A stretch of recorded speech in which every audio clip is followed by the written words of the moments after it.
These are the very worst places on the web in the form of an iceberg. We'll start with the more creepy and weird, then as we move down the chart, the websites will become more obscure and disturbing. I made this iceberg with my friend Marauder on Discord, and this honestly has some of the worst content humanity has to offer. Let's start at the tip of the iceberg. Why.info is quite an intriguing website. What makes it stand out is its randomness. Every time you hit refresh, something new pops up on your screen. It seems like just a collage of random images and GIFs every time, which leads to weird videos or more randomly generated content. At the bottom of the site, you can see another interesting aspect, being 3 shapes. These actually lead you to the website's NFTs. They're priced at 1 Ethereum, which is about 2,000 American dollars at the time of me recording this. Ashley Madison is a website that's a bit notorious in the world of online dating, but for a very specific reason. It launched in 2001 and it's designed primarily to help people who are married or in committed relationships find opportunities for infidelity. In other words, it's a platform for people looking to cheat on their partners. Now, the way Ashley Madison works is a bit different from your standard dating site. It's tailored to provide a discreet way for individuals to connect with others seeking extramarital relationships. The site opens with a tagline that's pretty direct about its purpose: life is short, have an affair. One of the unique features of Ashley Madison is its emphasis on privacy and discretion. Users have the ability to mask or blur their photos and can reveal them only to individuals they choose. However, in 2015, Ashley Madison suffered a massive data breach. Hackers managed to steal the personal information of millions of users, including names, email addresses, and other sensitive details. The event was a huge scandal because it obviously exposed the identities of many individuals who are looking to cheat on their partners. The release even included data from customers who previously paid a $19 fee to have Ashley Madison delete their data. Though post-breach, Ashley Madison has claimed to have beefed up their security measures, but the incident forever tainted the website.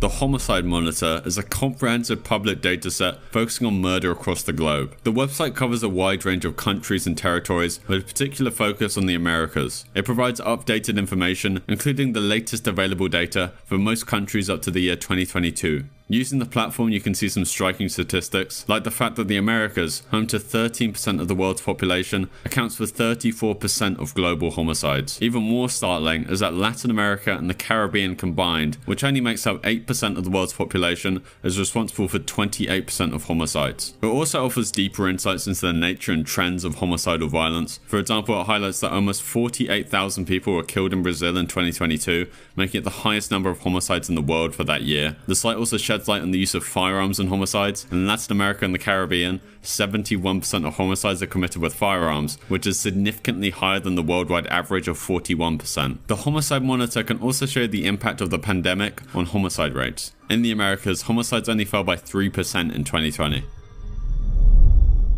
Windows93.net is an interesting website that acts as a virtual operating system. It's set up to look and feel like an old school's Windows system, but it's got its own unique twist. Within this virtual OS, you'll find a few weird applications. For instance, there's a game that's basically Wolfenstein, and there's another feature called Virtual Girl, which is just a character that sits at the bottom of your screen. As you explore deeper, you'll come across various Easter eggs and oddities. There's a few unusual GIFs, there's Star Wars written in ASCII for some reason, and other fake virus apps that corrupt your fake computer in ways that can be a bit unexpected.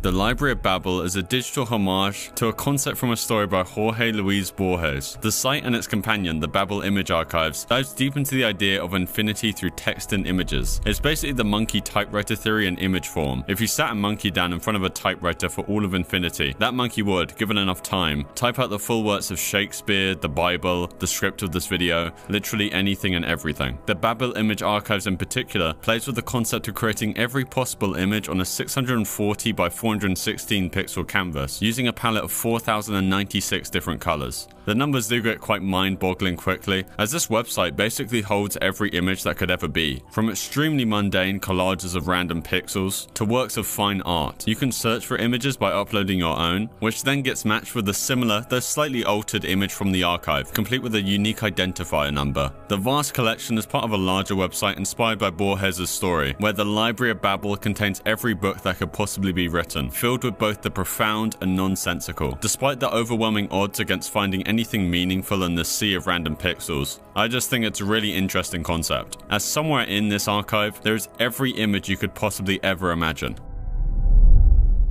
Hotel 626 was a web-based horror game launched in 2008. It was designed to immerse players into a spooky, interactive experience without needing a download. The game first stood out because it could only be played from 6 PM to 6 AM, adding to its eerie atmosphere. To start the game, players are asked to enter their personal details like their phone number and enable their webcam and microphone, setting the stage for a series of challenges that blended the virtual and real worlds. The game's graphics were impressive for its time, and it included various tasks that increased in intensity. The game starts with you and a camera, and you have to go about an extremely dark room taking photos to light up your surroundings, until you eventually stumble upon and take a photo of a girl sitting in the dark. The challenges were designed to be more engaging by breaking the fourth wall, like in one of the puzzle rooms filled with photos of people where you have to find a specific photo. What you don't initially realize is that the photo you're trying to find was secretly taken with your webcam to be displayed within the game. One of the more unsettling features was the game's ability to call your phone in real life with instructions to escape the hotel. And keep in mind that the game can only be played from 6 to 6 PM to 6 AM, so you'd likely be called in the middle of the night. Now, strangely enough, Hotel 626 was revealed to be an advertisement for Doritos. Yes, Doritos, with no direct product placement, no references, and not really anything suggesting it had to do with Doritos. Its success led to a sequel, Asylum 626, which pushed the interactive elements further by integrating players' Facebook friends into the experience by posting on your Facebook about the game without you knowing. However, this sequel faced criticism for lacking the original's creativity and for a promotion that required you purchasing a bag of Doritos to progress in the game. Despite its brief existence, Hotel 626 still stands out for how unique it was for the time. The actual advertisement campaign was intended to revive discontinued Doritos flavors, yet the game itself left a much larger impact.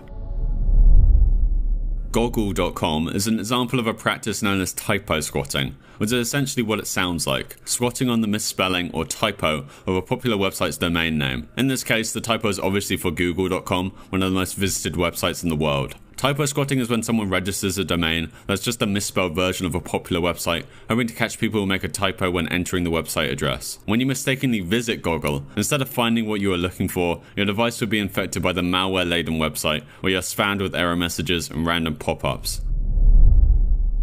Thisman.org is quite a fascinating website. It's all about a mysterious figure that, believe it or not, a bunch of people around the world claim they've seen in their dreams. The story goes that there was a sketch of a guy that was supposedly drawn by someone who kept seeing them in their dreams. Once they'd posted the image to the internet, loads of other people started saying the same thing, that they'd also seen the man in their dreams. The website's main goal is to connect all these people. It's like a hub for sharing their experiences and trying to figure out who this guy is and why he's popping up in so many different people's dreams in all sorts of different scenarios. Now here's what I found more intriguing.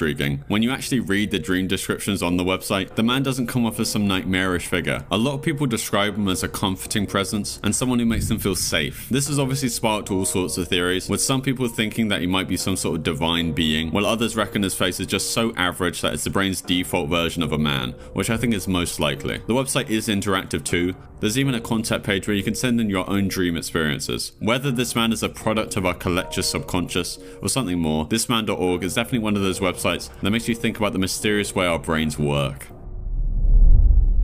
LastMealProject.com is a website that focuses on the last meals of people who are executed. It's kind of straightforward. You get to see a photo of the person with their last meal choice displayed over their mugshot. Though the website isn't just about what these people ate last, it's more about the broader topic of the death penalty, which shows a variety of cases, from those who might not have actually deserved the death penalty to those who are actually found innocent after their execution.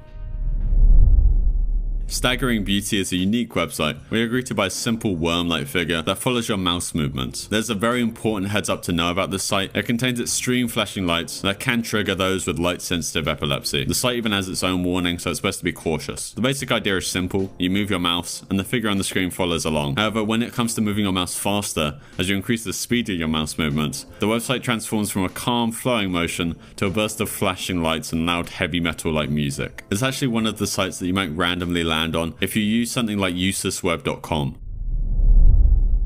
Planecrash.info.com is a comprehensive archive that lists plane crashes from all over the world. It's quite detailed, cataloguing crashes with information like the number of fatalities, the location, the flight number, and the airline involved. It's structured in a way that makes it easy to understand the various aspects of each crash. One of the more somber features of the site is a section that includes the last recorded words from flights, usually from the cockpit voice recorder. These recordings capture the final moments before the crash and can be quite heavy to listen to. The website covers unusual and rare causes of plane plane crashes. For example, there's an incident mentioned where on an Indian Airlines flight, a vulture crashes through the cockpit window and kills the co-pilot, causing the plane to crash.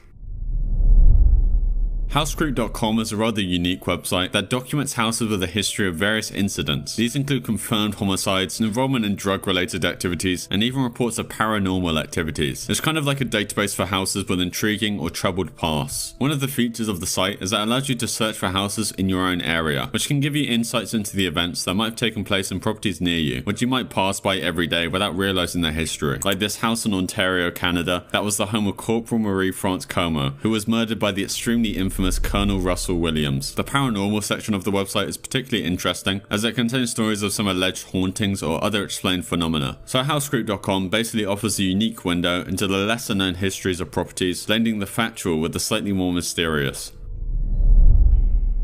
Lamando.com is an online horror puzzle game created by a developer known as Nahito. It's set in a haunted amusement park called Fancy Island. In the game, you play as an unnamed protagonist referred to as you or the visitor. The game cleverly masks its sinister nature with an exterior that seems cute and innocent, luring visitors in. However, once inside, the player discovers a transformed park filled with puzzles, cryptic codes, and of course, ghosts. The gameplay is a mix of exploration and RPG-style battles. Also, solving puzzles and navigating through the maze-like park are key aspects.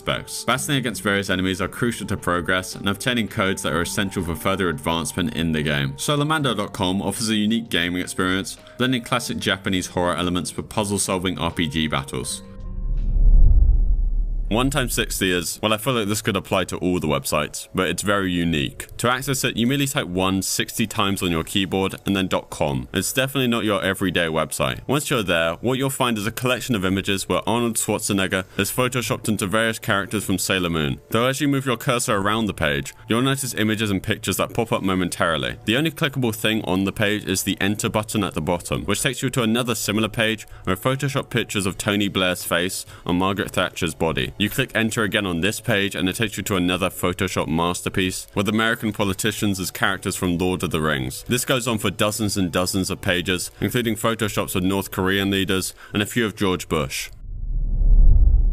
Now we need a little bit of backstory for this one. Margaret Lillian Adams, better known by her YouTube alias Maggie Bon, began her online journey in 2006. Her videos were simple yet certainly unique, as she would just stare at the camera, though she would start every one of her videos by introducing herself, as well as saying goodbye at the end of her brilliant videos. This minimalist approach surprisingly caught the attention of quite a wide audience, with her channel today sitting at well over 100,000 subscribers. By 2010, she was a well-recognized figure on YouTube, though her rise in popularity led to opportunities beyond YouTube. In 2008, she was involved with various projects in Japan, including a TV deal with a Japanese streaming company, and an appearance in a TV show called Midtown TV. She even appeared at the Tokyo Film Festival and did voice acting in the film Blue Symphony. However, alongside her growing fame, Maggie Bon attracted some unwelcome attention, notably from an individual who created MaggieBon.com. Initially thought to be named Frank, this person posted videos and messages that displayed an unsettling obsession with Maggie Bon. The content on the site was obviously made to disturb Maggie Bon and those who watched. In one of Frank's videos, he directly references Shakespeare's Twelfth Night, which is a romantic comedy. Though later, it was revealed that Frank was actually Joachim Dunung, a digital art student conducting a social experiment. He exploited Maggie Bon's internet fame to explore different online behaviors and reactions. In his eyes, his project was successful in terms of attracting attention and stirring debate, highlighting the curious dynamics of internet fame and the impact it can have on people. Maggie Bon ceased uploading to her YouTube channel in 2014, though despite the unnerving experience with her pretend stalker, she's maintained a presence on social media platforms like Instagram and Twitter, indicating that she's more than moved past this strange chapter in her life. EnrixAngelFire.com. It's obviously hosted on AngelFire, a web hosting service, and the site initially doesn't seem too out of the ordinary. However, as you dive in, things get more perplexing. The website revolves around something called Enrix, which is described as some sort of disease, as well as referring to something called Gomex syndrome. Gomex is described as a genetic mutation affecting glandular tissue. But here's where things get slightly weird. A quick internet search reveals that neither Enrix or Gomex seem to exist outside the realm of this website. The site features a few pages accessible via the header bar. On the homepage is a photo of a person who looks like a doctor and some numbers in the corner. When you click on the photo, it slightly distorts, and if you click it more, it distorts more and more with each click, and the text on the site starts to become more jumbled and nonsensical. If you persist in clicking the photo, you eventually reach a page with a smiley face and a message saying, "Please wake up." Thank you for visiting our website. Another page simply titled Enrix shows a blue key with more distorted text. Clicking the key takes you back to the homepage, but there's also a bypass login link that leads to a page with a message about the dream ending and the Persephone number station video, which actually originates from an ARG linked to the TV show Lost, but it seems to have just been stolen by Emmerich Angelfire. Interestingly, some Reddit users have further delved into the site's imagery. The photo of the woman on the homepage is apparently from the Bangkok Dental Clinic website, but why it was used specifically remains a mystery. Another Reddit user claimed to have found a PDF link to the site, supposedly directing them to a non-existent Thai mental health hotline, but this link seems to have disappeared. Grotto.faith includes 5 unique sections: Bornless, Crypt, Chernobyl, Ezekiel, and Solomon. Each of these sites offer a distinct interactive experience, but they all share somewhat of a mysterious and enigmatic vibe. Starting with Bornless.grotto.faith, this site has a religious theme. When you enter, you'll hear a speech that sounds like it's about Jesus Christ and religion, and scrolling down there's a button simply labeled Enter. Clicking on it takes you to a page with a color-changing background and some ominous music. The main section here is a search bar that functions like a magic 8-ball, answering the questions that you type in. If you then enter the main door, a crudely drawn person asks you if you want to ascend. Saying yes does basically nothing, and saying no takes you to what looks like hell, saying they know this place better anyways. Once you've sat there for a minute, you'll be taken to a map. Most of these little dots marking the map take me to a 404 error, but this one took me to Jimmy's World, an ugly page with what I guess is Jimmy just floating around. Moving on to Crypt, this one has a creepier vibe. The homepage shows a floating moon with the word Crypt. Clicking on it causes a glitch effect with static, and in the next screen you'll see 3 floating objects: a question mark, a train, and a glass of milk. Clicking on the train offers a choice between heaven and hell. Choosing hell brings you to a page with an inverted cross cursor, and then redirects you back to the distorted homepage. Clicking on any of the options from here takes you further down into hell, until you reach this maggot-infested page with a heart. Clicking on the heart adds it to your inventory, which I didn't even realize was a thing until I got it, though the heaven option doesn't lead anywhere significant. The milk and question mark options present different scenarios, like interacting with a milkman or wise old man, with pre-programmed questions and responses. Talking with the milkman didn't do anything for me, but talking with the old man eventually led him to offer me some tea. Drinking the tea takes you to a page with Alcazar Uk the Impenetrable. I imagine you have to solve a small puzzle to get through him, but I honestly couldn't figure it out. The Chernobyl page of the site doesn't really seem to have anything on the page, apart from a little passage from the Bible and 2 torches. And Ezekiel.grotto.faith is strange to say the least. This little creature encourages you to walk with him. If you click walk, he says he's God, and he'll prove it by slaughtering all that you know. Finally, Solomon.grotto.faith is more straightforward. The main clickable element is a link to an 8-page PDF about masculine and feminine symbolism in the Kabbalah. The website also features various symbols, numbers, and names, but I couldn't figure out any of their meanings.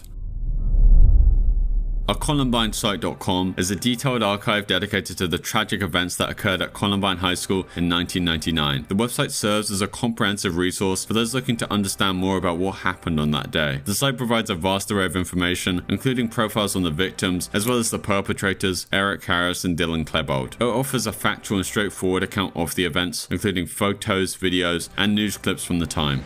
We can't have any weapons on school grounds, get suspended, expelled, all that stuff. But off school grounds, we can use our computers. It offers factual and straightforward accounts of the events. The website houses various documents related to the incident that includes the transcripts from the videotapes made by Harris and Klebold, known commonly as the basement tapes, that were never fully released by the FBI, as well as their diaries, online profiles, and other personal writings. There's also an extensive collection of official records like autopsy reports and crime scene photos. The purpose of ColumbineSite.com is to ensure that the events of the massacre are never forgotten. Though if you are going to visit the website, you should be aware that a lot of the content is naturally very disturbing. 50/50 is a subreddit you've probably heard of. It works kind of like a coin toss. Each post has 2 possible outcomes, something nice or something not so nice. You don't know what you're going to get until you click on it. So a typical post might say, man dancing with a shark, or man being eaten alive by a shark. It's a gamble. You click obviously hoping for the good one, but you might end up with a less appealing option. ObsidianSnow.net offers quite a unique online experience. It's set up as sort of a click-through adventure where you navigate from one page to another, clicking on various elements. When you start, you're greeted with a page that features a triangle made of circles. Clicking on any of these circles redirects you to pages on another site, being HecateStation.net. From here, each click leads you to yet another page. kind of creating a chain of sorts. Some of the pages you might land on are quite unusual. There's one with stone tablets that have images of what seem like mythical creatures overlaid on top. There's another page that I landed on where there's an animation of spiders that appear to crawl across your screen. You'll also find some pages that lead to downloadable files like zip files or password protected PDFs. I was also able to find another page that might have held the password to these PDFs. However, for safety reasons, I opted not to download anything from the website. The overall purpose or endgame of the website isn't very clear. It seems like more of just an exploration of web designs and interactive elements than a site with a specific goal or message. Intscam.org is a digital directory, sort of like an online phone book, but instead of phone numbers, it's listing live feeds from unsecured surveillance and CCTV cameras. These cameras are often set up anywhere from public spaces to random roads to office buildings, but they haven't had their default passwords changed, so essentially anyone who knows about the site can just pop in and start watching these camera feeds, which is more than weird, especially considering that these people have no idea who could be watching them. Though Intscam isn't the only site doing this, there's another one called OpenTopia, which offers a similar peek into unsecured cameras. These sites make it super easy to access these feeds, and they even allow you to search for cameras based on location. The real issue here is obviously about security and privacy. These unsecured cameras pose a risk, as they could potentially be used for harmful purposes like planning a burglary or even cyber attacks. And obviously from a privacy standpoint, it's quite concerning because people might not even realize their camera feeds are accessible to the public. At the bottom of the Intscam website, it states, "Only filtered cameras are available now. This way none of the cameras on Intscam can invade anyone's private life. Any private or unethical camera will be removed immediately upon email complaint." So at the very least, there aren't any cameras hosted on the site that are a direct look into someone's home. Kekma.ga, now known as Kekma.net, is a website that's quite notorious for its shocking and explicit content. Before we go any further, it's important to note that this site definitely isn't for everyone, as it contains extremely graphic content, along with flashing images that could trigger seizures. When you enter the site, you're greeted with a prompt asking if you want to enter. Once you decide to proceed, the website becomes quite intense. It plays loud, jarring sounds, and shows a loop of very graphic and violent images. Without going into extreme detail, the site features extreme gore and animal abuse, and is definitely not for the lighthearted. AngusNickNevin.com is a website that takes you on a somewhat eerie journey through a world called Terminal 00. The site sets a certain mood with its dark imagery and haunting background music. The website is quite intricate, offering numerous paths and links to explore. It's so detailed and complex that there's even a subreddit dedicated to figuring it out. The creator of the site is Angus Nick Nevin, with the website obviously being named after him. Angus is also an author, having written a book called Stars Bleed. The website and the book are connected, with the site providing additional narrative elements and lore related to the book. However, according to Angus himself, there's no overarching plot to the website. As you navigate through the site, it's an immersive experience. Some of the parts are designed to make you feel uneasy due to its glitchy animations, obscure moving objects, and the overall dark and mysterious vibe. The website has over 300 pages with short stories, puzzles like click-through mazes, and cryptic images that have left many users intrigued and trying to decipher them. All in all, it's a richly layered website that could take a lot of time to fully explore and understand. Superbad.com is a website where every click leads you to a new page. And just to clarify, it's not related to the film Superbad. When you visit the site, you'll click on something and it'll take you to another page. Each page is different and you never know where the click will take you. And it's like going down a path where each turn brings you to a new environment. There are a lot of different pages on the site. For example, after navigating different pages for like 10 minutes, I landed on these circles. Each of these little circles lead to another page, like this page that seems to be a letter from Uncle Jay, apologizing for the turkey neck incident at their last Thanksgiving dinner. There seems to be a decent amount of lore surrounding Uncle Jay, like in this page I found from a Mr. Hubris. Some of these pages might even catch you off guard because they're quite unexpected. The site has been around since the 1990s, which is quite cool because some of the stuff on this website would have been fairly unique for the time. Like all the strange little animations was just not something you would see. I don't really know how to describe subculture.com. It's not outright horrifying or gory, but definitely falls into the category of the stranger parts of the internet.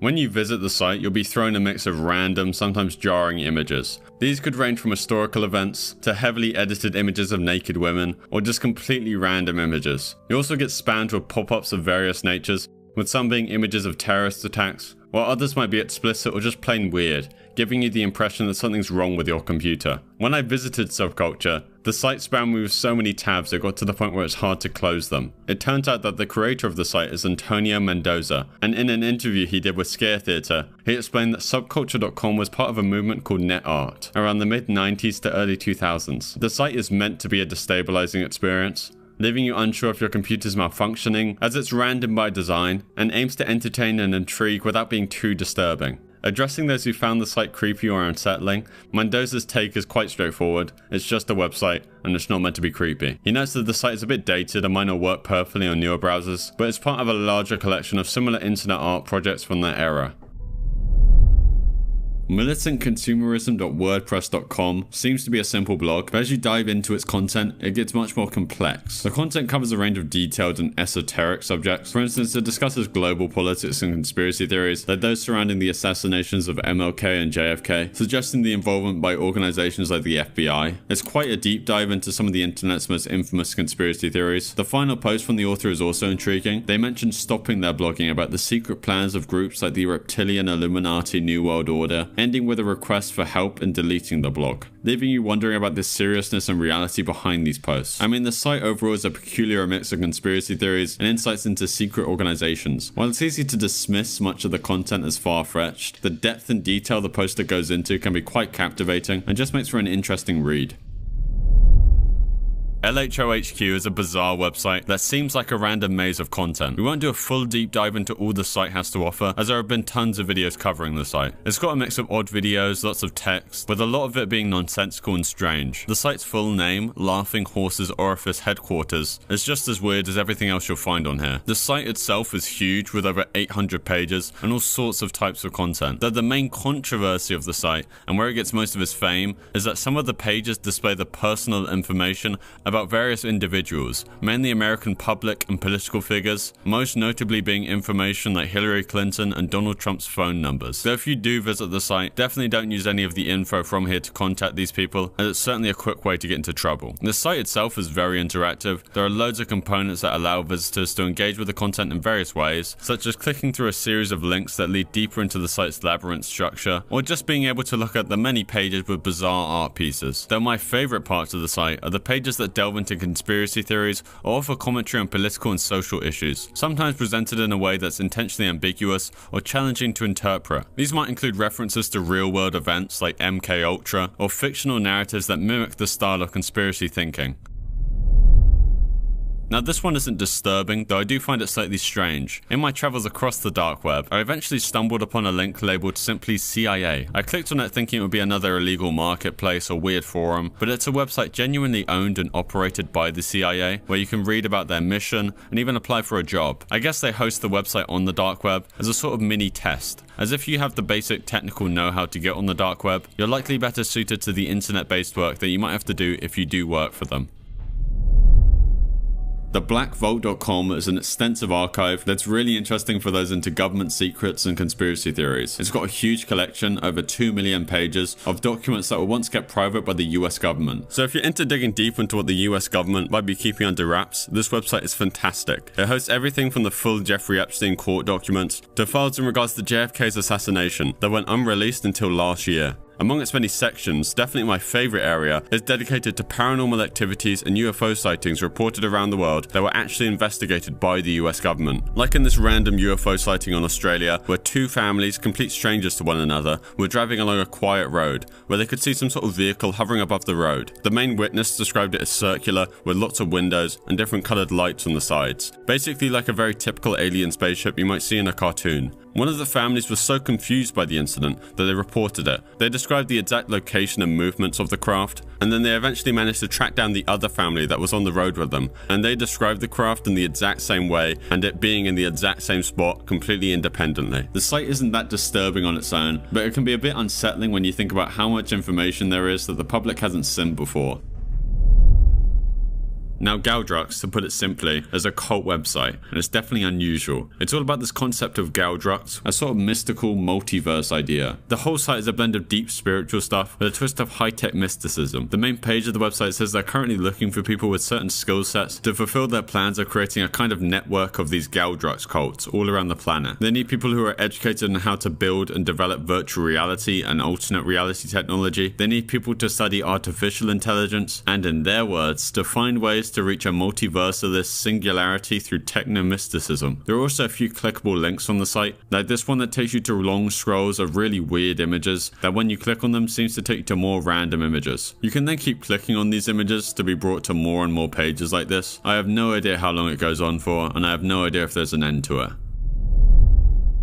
Nimp.org was a notorious website known for its shock content. It is created by a group whose name I cannot say on video, who are famous for online trolling. The site was designed to surprise and often disturb visitors with its content. When you landed on the main page, you were greeted with a series of gory, disgusting, and disturbing images. What made Nimp particularly tricky was its use of browser exploits. These allowed the site to bypass standard pop-up blockers, leading to multiple windows opening with these shocking images, and the windows weren't just static either. They are programmed to move around the screen, making them much harder to close. The website also had a notorious feature of replication, so if the user tried to close their browser to escape the content, the site would just generate more windows, making it hard to leave the site. As it was a troll site, nimp.org could be disguised in various URLs. This meant users could be inadvertently directed to the site without realizing what it was. Basically like rickrolling, but much worse.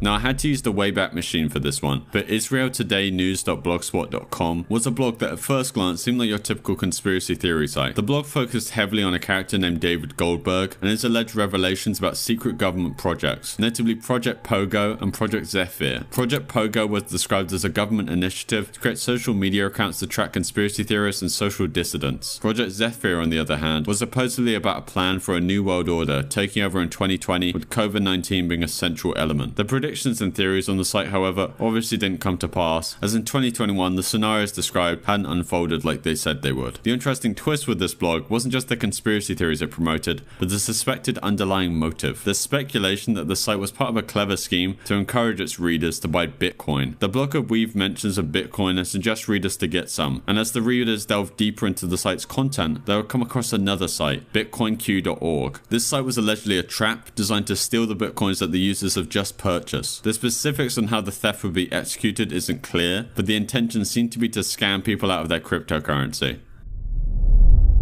I'm not going to be sharing any of the darknet links in this video for your safety, as well as for the sake of my channel. Hidden Answers is basically the Reddit of the darknet. Its front page is almost the exact same format as the old Reddit, and works in basically the same way with an upvote and downvote system. Though as you can expect, the questions that people are asking here are of a more illegal nature. Like this post asking how they can make TNT and grenades to destroy trees, or another user asking for any PDFs available online to teach them how to make fake money. Dread is also another one of these Reddit clones that are slightly more active, with dozens of posts being made each day, like someone asking for a decent gun vendor, or like the pinned post on the website declaring their giveaway of 20 ounces of something. Antimatrix.org is a website that definitely leans into the world of conspiracy theories. It's set up like a blog and is filled with articles and posts covering a wide range of topics that conspiracy theorists often discuss. This includes subjects like the whole idea of a Zionist-occupied government, where Jews secretly control the world within secret societies, and even more extreme topics like ritual sacrifice. The site itself kind of acts as a search engine, as it has hundreds and hundreds of pages and posts. For instance, this whole page is dedicated to ritualistic murders and how Jews are actually worshippers of Lucifer, which by extension makes them evil, and how the CIA is secretly supplying children to be used in ritualistic sacrifices, which is linked to broader issues like the disappearance of children each year. It's important to note that most of the content on antimatrix.org isn't original to the site. The author has gathered many of these posts from various other sources like books, and has compiled them into one central hub. One post titled The Secret Covenant talks about a secretive society supposedly taking over the world, which is a common theme in most of these posts. Apocalypse Prepping is a site hosted on the dark web, which is basically paranoia in written form, from what seems to be a singular poster. They have lots of very detailed posts on what we can expect to see in the near future, like one of his most recent posts titled simply, "What to Expect." One day you might wake up and the internet is gone, power might be gone, TV and radio stations are offline, no one knows why or how. Stores will be overrun and goods necessary for survival such as food, water, hardware supplies, medicine and gasoline will be sold out. People will be out on the streets and observing anyone's actions every day in great detail. In urban areas, people will organize into mobs and gangs to steal from each other. It's difficult to predict how much this will be an issue. He details his plans to combat the impending doom of humanity by buying huge stockpiles of foods, and by creating teams of trusted people by letting them know of the Earth's nearing apocalypse and preparing them for it. The owner of the website also advocates for secrecy, seclusion, and isolation, as he views them as paramount for survival. Your first priority should be physical distance. Prep and bug out into a secluded vacation home in the wilderness if you can. Or maybe you know a relative in a remote location, to whom you can build a high level of trust from now on, and eventually let him in on your prepping plans. The higher the population density where you live, the more you should bend your mind around it in advance, to somehow be able to get more safer stock prepared and more rural shelter on doomsday. Generally speaking, staying in an urban environment is a very, very bad situation, but in any case, you should stay in a very secure place where your supplies are and where you can defend them. Though the poster seems to be familiar with all sorts of near extinction events, recently they set their minds on AI, and maybe more justifiably so. In their detailed post titled The Great Threat, they talk all about how ChatGPT is ready to pass human intelligence, and how it's only a matter of time before humans are the ones controlled by AI and not the other way around. Rentahitman.com is a satirical website that's got quite an unusual backstory. Bob Innes, who's from Northern California, bought the domain back in 2005 for just over $9. The original plan was to start an IT company using the website with his friends, but that didn't pan out. So instead, Bob designed the website to resemble kind of a hitman forum, where you can put out a hit on a real person in exchange for payment. Fast forwarding to 2008, Bob checks the site's email, and to his surprise, there are hundreds of messages from people, with some of them thinking it's a real hitman hiring service. Most seem like jokes, but in 2010, he got a serious request from a woman in Canada named Helen, who had contacted the website with a detailed and serious inquiry. She wanted to hire a hitman to eliminate 3 of her family members in the UK, believing they had cheated her out of her inheritance. The request was alarming due to how specific it was, including the names and addresses of the intended targets. Recognizing the gravity of the situation, Bob didn't take it lightly. He was friends with a police sergeant in California, to whom he forwarded Helen's details. That police sergeant then contacted the Canadian police, who got involved and then arrested Helen. She was initially jailed in Canada for 4 months, and later she was extradited to the UK, where she was actually wanted for other serious charges. After the event, Bob continued operating Rent-A-Hitman, but emphasized its satirical nature. He filled the site with clear indicators of parody, yet surprisingly it still attracts serious inquiries. Bob, under the pseudonym Guido Finelli, responds to serious inquiries by giving them a chance to back out. If they persist, he refers them to the police. He also immediately reports any request involving minors. The site's gotten some attention, and a surprising number of people have been arrested because of it. Bob sees the site as a way to catch people with harmful intentions, and he obviously runs it out of his own pocket, though he does accept donations and even added a fake careers page for those wanting to become a hitman.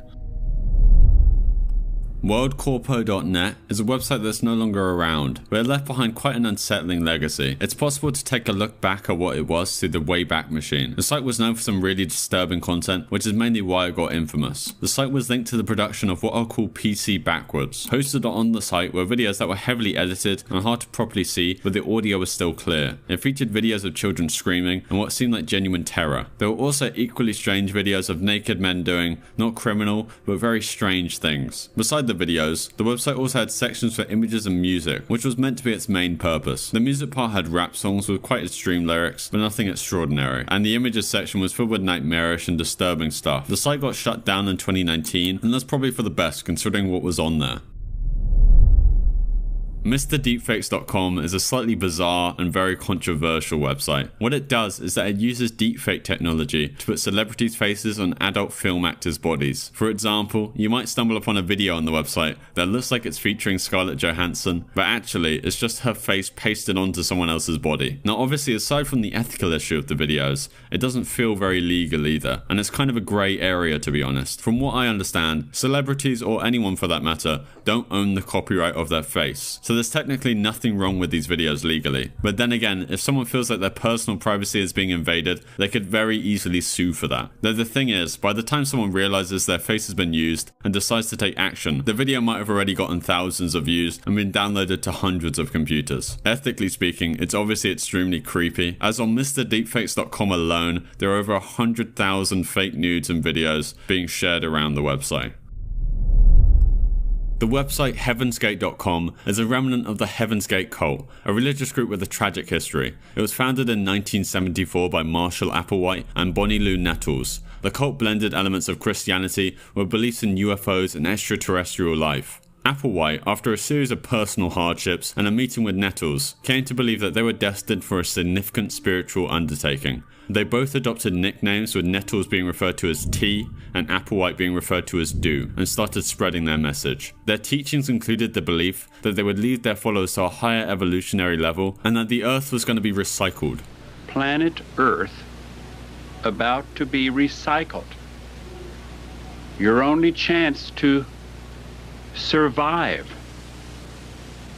or evacuate is to leave with us. They gained followers by holding meetings and advertising to people who are interested in UFOs. These meetings were described as euphoric by some of the attendees, with Applewhite's message resonating deeply with their personal beliefs. The group lived a nomadic lifestyle in the early days, relying on donations by their members and focusing on spiritual teachings. They emphasized a life of renunciation, including abstaining from sexual activity and maintaining an androgynous appearance. The group's doctrine evolved over time, especially after Nettles' death in 1985 from cancer, which was a significant blow to Applewhite and the group's foundational beliefs. Though in March 1997, the group would gain international attention. Applewhite convinced his followers that Earth would be destroyed and that they needed to leave their physical bodies to ascend to a spaceship, believed to be trailing behind a comet that was going to fly past the Earth. In a carefully planned ritual, 39 members, including Applewhite, ended their time on Earth in their mansion in Rancho Santa Fe, California, and the members were found dressed identically, or in black and white Nike Decade sneakers,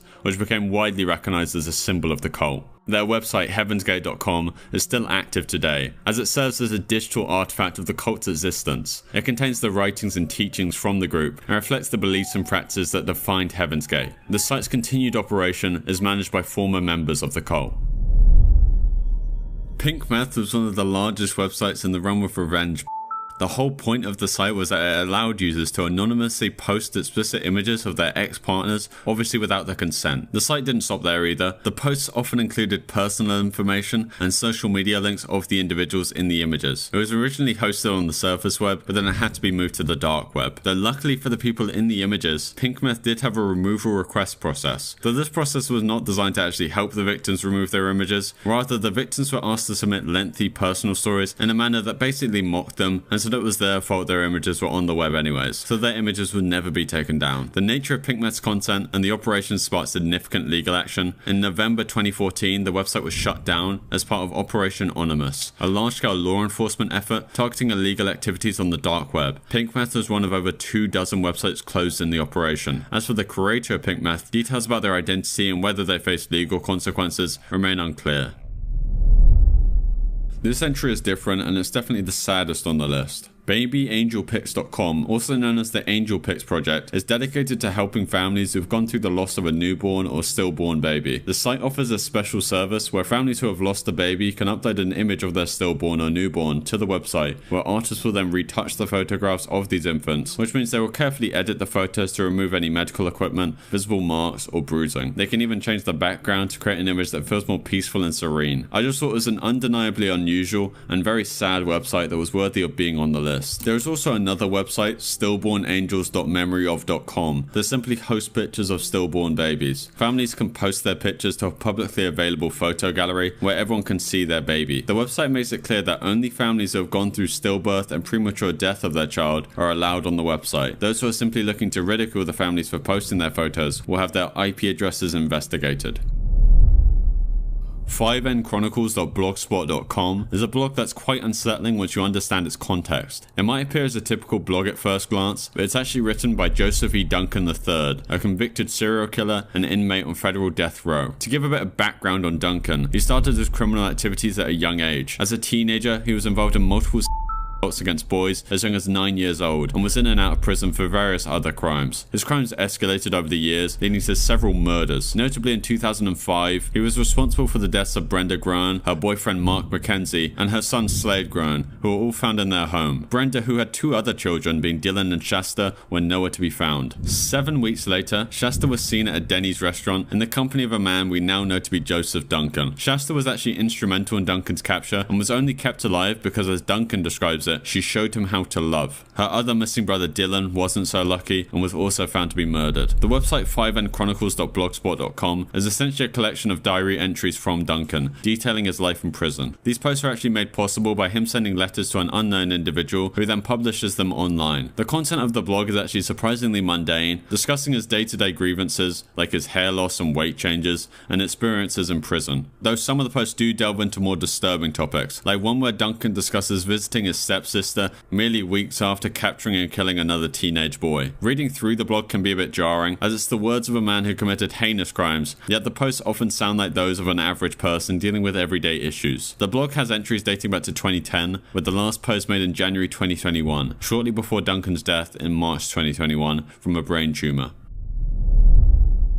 Now, I'm sure you've heard of 4chan, an image board that hosts all sorts of content, but we're looking at 8chan.mo, which is basically 4chan but somehow worse, with it actually being delisted from Google search due to it hosting so much PC backwards. 8chan.mo is hosted on the dark web, and it obviously has much more depraved content. On 4chan, you can see a list of all the boards you'd like to visit, like anime, fitness, photography. 8chan.mo follows the same format, but one of the boards is called.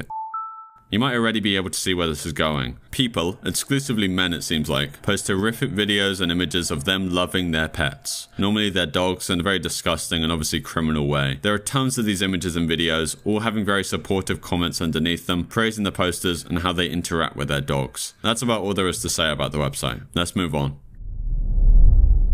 So for this entry, I'm not going to be naming any specific website, rather just a certain type of website I came across. There are sites on the internet that claim to offer hacking services. These sites are obviously not just ethically shaky, but outright illegal. They offer their services hacking into people's personal accounts, DDoSing websites, and even setting up people for crimes they didn't commit, like remotely planting CP on people's computers. And all the dealings on the websites are obviously done anonymously, typically through cryptocurrencies like Bitcoin, so both the customer and hacker can stay under the radar. Obviously getting involved with sites like these is a bad idea. It's one thing to be curious about the dark corners of the internet, but actually engaging with these services can obviously lead to serious consequences, both legally and personally. In the same realm, there's all the illegal drug markets and counterfeit money sites, which I'm not going to cover in detail because they're all the same. They're all rife for scammers and phishing schemes, and they're just not really worth talking about. The Cannibal Cafe was an online forum created in 1994, notorious for its content centered around, well, cannibalism. It wasn't hidden in the dark web, but was accessible on the normal internet. The forum's main purpose was for individuals interested in cannibalism, either as a fantasy or as an actual practice, to connect, discuss, and to potentially arrange to fulfill these fantasies. The site's founder, known by the pseudonym Perro Loco, was later identified and interviewed. He was linked to another website dedicated to various death-related fetishes, and had a background that seemingly included some medical knowledge. This was evident in the detailed and expert answers he provided on the forum, especially on topics like how to harm a person minimally while fulfilling cannibalistic desires. The content on the forum was diverse and disturbing. It ranged from people seeking willing participants to be eaten, to others volunteering themselves for the purpose. Some posts even included detailed recipes and cooking tips. The forum was a mix of mostly role-playing, but also serious inquiries, making it a blurred line between fantasy and potential reality, though not all the discussions on the site were mere roleplay. Some of the members were serious about their intentions, a fact underscored by the case of Armin Muse, known as Frankie on the forum. Muse was arrested in 2004 for murdering and eating a willing victim, Bernd Brands, who, let me reiterate, actually consented to Muse murdering and then eating him. While it's believed that Muse and Brands did not meet via the Cannibal Cafe in specific, Muse was an active participant in the forum, seeking someone who consented to be eaten. And that concludes our video. If you want something else to watch or listen to, you can check out the horrible YouTuber iceberg or the illegal and disturbing video game iceberg I made. Thanks for watching.